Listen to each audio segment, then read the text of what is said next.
हमारे चैनल में खुश आमदीद।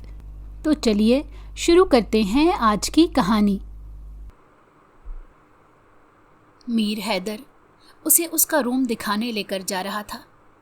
कुछ देर बाद दोनों एक राहदारी में रुके थे, जहां एक तरफ बड़े से दरवाजे वाला रूम था, पर हैदर ने जो इशारा किया वो रूम की दूसरी तरफ था। ये तुम्हारा रूम होगा। दरअसल मुझे बिल्कुल भी पसंद नहीं कि मेरे रूम में मेरे अलावा कोई रहे। हाँ, तुम मेरी बीवी हो, लेकिन फिलहाल तुम इसी रूम में रहोगी। हैदर उसे अंदर ले गया। अरमिश ने जैसे ही वो रूम देखा, उसे वो भी छोटा नहीं लगा, वो भी काफ़ी बड़ा था। वो दिल में यही सोच रही थी कि अगर उसे ऐसा रूम मिल रहा है तो फिर हैदर का रूम कैसा होगा। चलो तुम फ्रेश हो जाओ, मैं कुछ फॉर्मेलिटीज़ पूरी करके आता हूँ। हैदर ने जल्दी से अपने मोबाइल को देखा और लापरवाही से कहा, और फिर वहाँ से चला गया। जब अरमिश खान ने सुख का सांस लिया, उसने जल्दी से दरवाज़ा बंद किया और लॉक लगा लिया था। वो बिल्कुल नहीं चाहती थी कि मीर हैदर से उसका दोबारा से सामना हो। अब वो उस रूम का जायज़ा लेने लगी, जिसमें एक तरफ काफ़ी बड़ा सा बेड था और दूसरी तरफ काफ़ी बड़ी बड़ी अलमारियाँ थीं। अलमारी खोलते ही उसकी नज़र नेहा के उन कपड़ों पर गई थी। तभी उसने दिल में ये सोचा कि ये सब कुछ नेहा के नाम का है। गुस्से की लहर एकदम उसके वजूद में दौड़ गई। उसने जल्दी से अलमारी बंद कर दी। वो नेहा के नाम के कपड़े तो बिल्कुल नहीं पहन सकती थी। तभी उसी लहंगे में ही बेड पर लेट गई।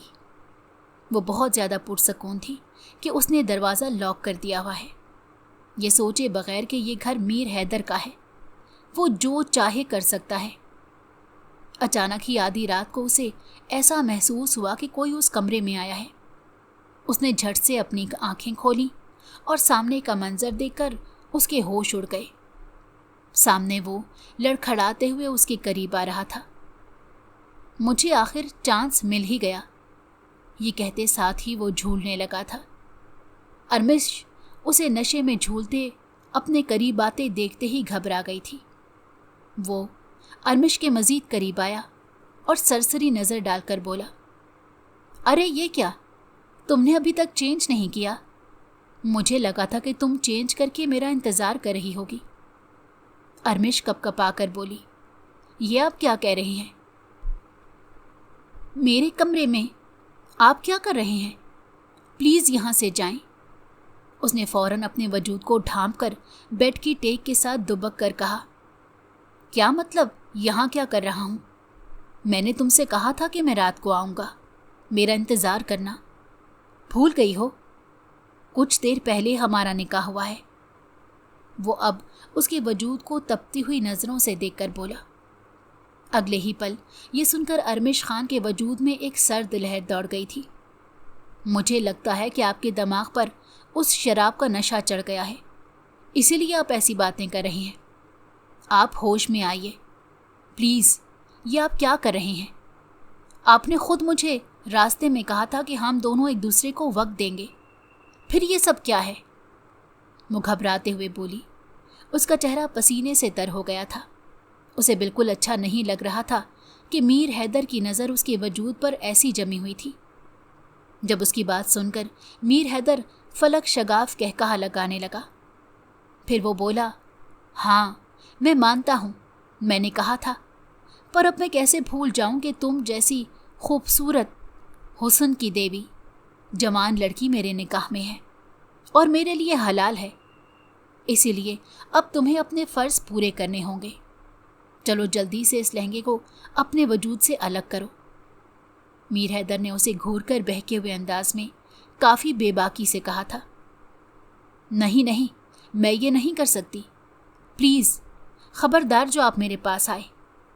वो फ़ौरन बेड की दूसरी तरफ चली गई, जबकि दूसरी तरफ मीर हैदर अब अपनी शर्ट के बटन खोलने लगा था। उसके करीब बैठते हुए बोला, देखो अरमिश, मुझे अपने साथ ज़बरदस्ती करने पर मजबूर ना करो। तुम मेरी बीवी हो और मैं तुम्हारा शौहर हूँ। तुम जानती हो कि आज की रात हमारे लिए कितनी अहम है। तुम्हें पता होगा, आज की रात मियाँ बीवी एक दूसरे के बहुत करीब आ जाते हैं। चलो अब ये ड्रामा छोड़ो, इतनी भी बच्ची नहीं हो। वो मजीद उसके करीब कदम बढ़ाने लगा था, जबकि उसके कदम बिल्कुल भी बैलेंस नहीं थे, जो इस बात की गवाही दे रहे थे कि वो कितने नशे में है। वो उसके करीब आ गया था और उसके चेहरे को बगौर देखने लगा। अरमिश खान के चेहरे से आंसू मोतियों की तरह बह रहे थे। वो अब अरमिश खान का चेहरा दोनों हाथों में थाम चुका था और बहकी हुई आवाज में बोला, तुम्हें पता है तुम बहुत खूबसूरत हो। कोई भी मुझ जैसा पत्थर दिल इंसान तुम्हारी खूबसूरती देखेगा तो वो कहाँ पीछे रह पाएगा। उसने एक उंगली से उसका चेहरा थोड़ी की मदद से ऊपर उठाया। जब अरमिश खान का वजूद कपकपाने लगा था, उसने लाख कोशिश की कि वो इसकी गिरफ्त से आज़ाद हो जाए, लेकिन वो इसे फिर से बेड पर धकेल चुका था और इतनी ही देर में उसका लहंगा सिरकाने लगा था। अरमिश बस अपने सर को नफ़ी में हिलाकर उसे इनकार कर रही थी कि नहीं, ऐसा मत करो, लेकिन मीर हैदर के सर पर तो जैसे जुनून सवार था। अब अरमिश खान जान गई थी कि कुछ देर पहले मीर हैदर, जो इससे इतने अच्छे तरीके से बात कर रहा था, वो सब एक ढोंग था। अगले ही पल मीर हैदर को उसने अपनी पूरी कुव्वत से धक्का दिया और वो बेड से उतरने में कामयाब हो गई। वो इस कमरे से भागना चाहती थी, पर इससे पहले कि वो दरवाज़ा खोलकर बाहर निकलती, मीर हैदर अगले ही पल में उसकी तरफ बढ़ गया और उसे दीवार के साथ पिन किया। उसके दोनों बाजुओं को पूरी कुव्वत से दीवार के साथ लगाकर अपना चेहरा उसके चेहरे के करीब करता हुआ बोला, मैंने तुमसे पहले भी कहा था कि तुम मुझसे दूर नहीं भाग सकती। जो मर्जी करो, मुझे कोई फ़र्क नहीं पड़ता, क्योंकि अब तुम मेरी मलकियत बन चुकी हो, समझी? तुम बेशक मुझे गाली दो, थप्पड़ मारो, जो मर्जी करो, आई डोंट केयर, लेकिन अगर तुम मुझसे दूर जाने की हल्की सी भी कोशिश करोगी तो फिर मैं तुम्हें बता दूंगा कि मैं क्या कर सकता हूँ, समझी? ये कहते ही वो उसके होंठों पर झुक गया और अगले ही पल अरमिश खान को ऐसा लगा कि वो सांस लेना भूल जाएगी। कुछ देर बाद मीर हैदर ने अपने दोनों हाथ उसकी कमर पर रखे और अब पूरे जोश से वो इस काम में मगन था जैसे वो सब कुछ भूल बैठा हो। अरमिश खान ने खुद को आज़ाद करने की काफ़ी कोशिश की, लेकिन मीर हैदर पर गोया जुनून सवार था। वो फौरन उसके हाथों को अपनी गिरफ्त में जंबिश देकर उसकी हर कोशिश को नाकाम बना रहा था। उसकी हरकत पर अरमिश खान का सांस रुक गया।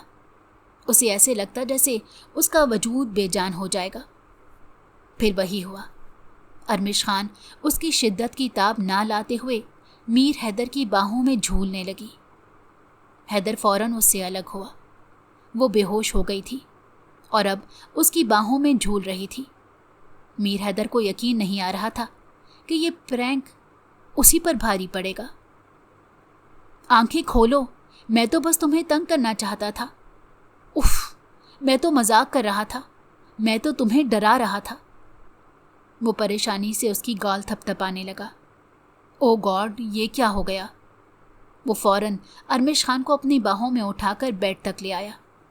उसे बेड पर लिटाकर कंबल डाला और खुद परेशान कुन हालत में सोचने लगा, मुझे क्या पता था कि मेरा ये मजाक मुझ पर हावी हो जाएगा। वो दिल ही दिल में खुद को कोसने लगा। वो अब रूम की बालकनी में बेचैनी से चक्कर काटने लगा। कुछ देर पहले जब वो अरमिश को उस रूम में छोड़कर अपने रूम में गया था तो वो यही सोच रहा था कि वो कैसे अरमिश खान से बदला ले। वो बार बार उस थप्पड़ को याद कर रहा था। उसने फैसला किया था कि वो शराब पीने का ड्रामा करके अरमिश के करीब जाएगा ताकि उसे डरा सके, पर कब वो उसके होंठों पर झुका, इसे होश ही ना रहा। वो वाली हरकत उसके प्रैंक का हिस्सा बिल्कुल नहीं थी। Oh shit! वो बार बार उस हरकत के बारे में सोच सोच कर शर्मिंदा हो रहा था। उसे नहीं पता था कि अरमिश खान उसे बर्दाश्त नहीं कर पाएगी। आधे घंटे बाद अचानक से उसे अरमिश खान की आवाज़ सुनाई दी। वो उस वक्त भी बालकनी पर बेचैनी से चक्कर काट रहा था। उसके हाथ में एक सिगरेट थी जिसे वो बार बार अपने होंठों से लगाकर हवा में उसका धुआं फूंक रहा था। तभी उसे अरमिश खान की आवाज़ सुनाई दी और वो दौड़ता हुआ उसके पास गया। अरमिश, तुम ठीक तो हो ना? वो फौरन से उसके पास गया और उसकी गाल थपथपाकर उसे होश में लाने लगा। जब अगले ही पल अरमिश खान ने एक झटके से उसे खुद से अलग किया। खबरदार जो मेरे करीब भी आए। आपको बिल्कुल शर्म नहीं आती? मुझे लगा था कि आप सुधर गए हैं, मगर वो सब ड्रामा था। मैंने कभी नहीं सोचा था कि आप इस तरह मेरा फ़ायदा उठाएंगे। आज के बाद मेरे करीब भी मत आना। अरमिश खान ने दो टोक अल्फाज में कहा और बेड से उतरी। वो वहाँ से जाना चाहती थी, मगर अगले ही पल मीर हैदर उसे दोबारा से अपनी गिरफ्त में ले लिया। मैंने तुमसे पहले भी कहा था कि मुझे तुम्हारी ये अकड़ बिल्कुल पसंद नहीं। मुझे तुम्हारे साथ वो सब करने का कोई शौक नहीं, समझी? तुम बस ये समझो कि वो एक मजाक था। भूल जाओ वो सब, क्योंकि वो मैंने तुमसे बदला लिया है। क्या तुम भूल गई हो कि तुमने मुझे थप्पड़ मारा था? उसने अरमिश खान का नाजुक हाथ उठाकर जबरदस्ती अपने दाएं गाल की हल्की बियर्ड पर रखा। यहाँ तुमने मुझे थप्पड़ मारा था, तो भूल कैसे गई कि मैं उसका बदला नहीं लूंगा? मीर हैदर ने उसे शैतानी अंदाज में कहा। अरमिश खान अगले ही पल हक्का बक्का रह गई। अच्छा, तो फिर वो तो सच में दिखावा था जो आपने उन सब लोगों के सामने मेरे साथ किया। अरमिश खान ने उसे हैरत और गैर यकीनी नज़रों से देखा, जैसे उसे अभी भी यकीन नहीं आ रहा था। अगले ही पल मीर हैदर ने दोनों हाथ हवा में उठाकर तालियां बजाईं। वेरी गुड, तुम बहुत इंटेलिजेंट हो। मुझे पता था कि तुम समझ जाओगी, लेकिन काफ़ी लेट समझ आई। मुझे लगा था कि तुम पहले ही जान जाओगी कि ये सब एक दिखावा है। और हाँ, अब मेरी बात कान खोल कर सुन लो। वो दिखावा अभी ख़त्म नहीं हुआ। कल ही हमारा वलीमा है। मेरे बिजनेस पार्टनर्स और मेरे पूरे सोशल सर्कल के लोग उस वलीमे में आएंगे, और मैं चाहता हूँ कि तुम बिल्कुल मेरी आइडियल वाइफ की तरह ही बिहेव करो, समझी? मैं तुम्हारा ड्रेस भी भिजवा दूंगा। उसने सरसरी सी नज़र उसके वजूद पर जमा कर संजीदगी से कहा, मैं आपके किसी भी फंक्शन का हिस्सा नहीं बनूंगी। शादी में मैंने ये सब कुछ अपने बाबा के लिए किया, और अब शादी ख़त्म हो गई है। आप जितना जल्दी समझ जाएं बेहतर होगा। आप शायद भूल रहे हैं कि ये शादी सिर्फ दिखावा है। मैं इस शादी को नहीं मानती। ये हमने सिर्फ दुनिया को दिखाने के लिए की है। उसने फौरन मुंह तोड़ जवाब दिया। तो मेरे पार्टनर्स और सारे फ्रेंड्स भी इसी दुनिया में रहते हैं, किसी मार्स पर नहीं। तुम शायद ये भूल रही हो। और हाँ, उन सब के साथ तुम्हारे बाबा भी इस पार्टी में आएंगे। और तुम देख लो, तुम अपने बाबा को खुश देखना चाहती हो या अपनी अना में रहना है, ये तुम्हारी मर्जी है। उसकी ये बातें सुनकर अरमिश खान कहीं खो गई थी। मीर हैदर फौरन कमरे से चला गया। अरमिश उसी लहंगे में खुद को समेटकर दीवार के साथ लगकर ज़ारो कतार रोने लगी। कुछ देर पहले मीर हैदर ने जो हरकत की थी उसे वो याद आ रही थी। उसे अपने वजूद से घिन महसूस हो रही थी। वो इस बात को कबूल नहीं कर पा रही थी कि हैदर अब उसका शौहर था। तभी वो बेदर्दी से अपने चेहरे को अपने हाथों से रगड़ने लगी। उसका पूरा मेकअप रोने और कुछ मीर हैदर की उस बेबाकी की वजह से बिल्कुल मिट चुका था। वो उसी लिबास में बेड पर रोते हुए सो गई। अगले दिन जब उसकी आंख खुली तो 9 बज रहे थे। वो फ्रेश होने के लिए वॉशरूम में चली गई। वॉशरूम से बाहर निकलकर उसने रज़िया बेगम को देखा, जो इस रूम में खड़ी उसे हैरत से देख रही थी। अरमिश, आप यहाँ क्या कर रही हो? आपको तो अपने कमरे में होना चाहिए था। मुझे पता है, हैदर बहुत देर लगा देता है वॉशरूम में, शायद इसीलिए आप यहाँ आ गई हैं, उन्होंने तहम्मुल से कहा। नहीं आंटी, आपके बेटे ने मुझे ये रूम दिखाया है। सारा सामान भी इस रूम में पड़ा है, जो दरअसल मेरा नहीं बल्कि नेहा का था। अरमिश खान ने काफ़ी बेचारगी से कहा, ये क्या बातें कर रही हैं? हैदर ऐसी हरकत कैसे कर सकता है? मैंने उससे कहा भी था कि तुम दोनों को एक दूसरे के दोस्त बनकर रहना होगा, एक दूसरे को समझना होगा।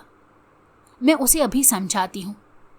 रज़िया बेगम ने अपना एक बाजू अरमिश खान के गिर्द ہلکا سا لپیٹتے ہوئے کہا اور اسے ساتھ لے کر میر حیدر کے روم کی طرف چلی گئیں، جو بالکل سامنے والا روم تھا۔ اگر آپ کو ہماری کہانی پسند آئی ہو تو ہمارے چینل کو لائک کریں اور سبسکرائب کر دیں، بیل نوٹیفیکیشن کو بھی آن کر دیں تاکہ ہماری آنے والی ہر مزیدار کہانی آپ کو وقت پر ملتی رہے۔